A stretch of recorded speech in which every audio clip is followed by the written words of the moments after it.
ko'y hatag sa kasakong bugas sa ana. So, it is a promise. So, yung mga ginagawa nun, labi na madungog sa daghan. No? Okay, it is a promise nga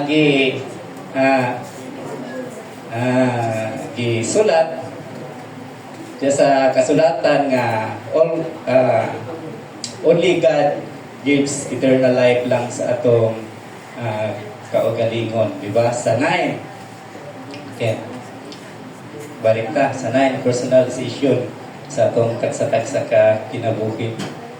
So, yung sa Ephesians 1:13.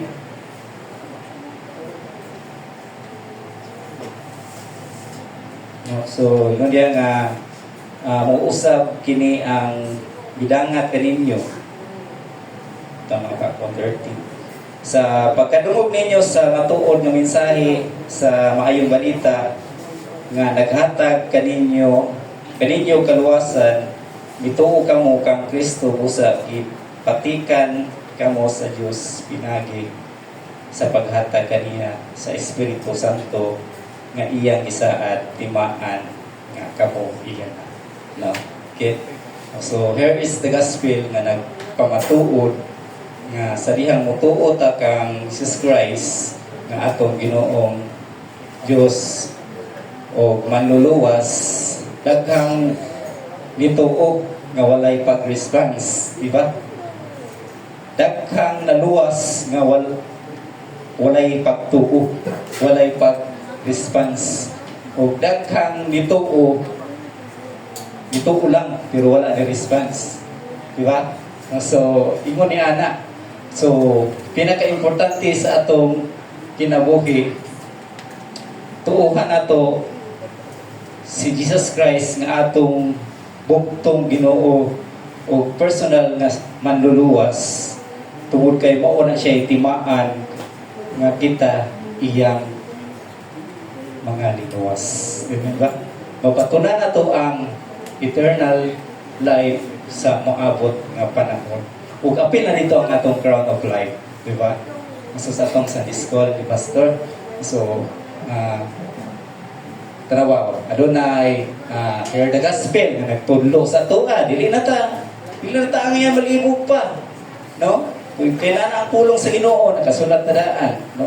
So ang atuan na lang ang pagbilib sa kamatuoran, trust alone kay Jesus Christ. No, para masilyuhan ta sa yahang balaang espiritu nga mooy yang isaad umoy yang timaan nga kita nahiusa na ngadto kaniya masilyuhan ba, no? So salvation is personal. No one can believe for you. So yun na siya mga isuwa. So sa atong conclusion, dali rin siya.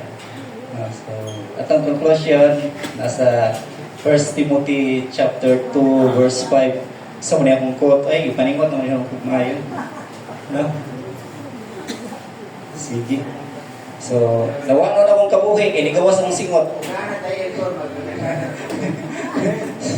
Sige. 2 Timothy chapter 2, verse 5, basahan nyo na. There is the only one God. No, only one mediator, only one Savior, di ba?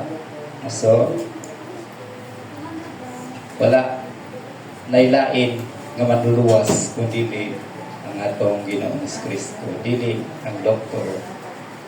Kaya ang doktor mo alam na siya mo prevent, mo ayo sa atong mga sakit.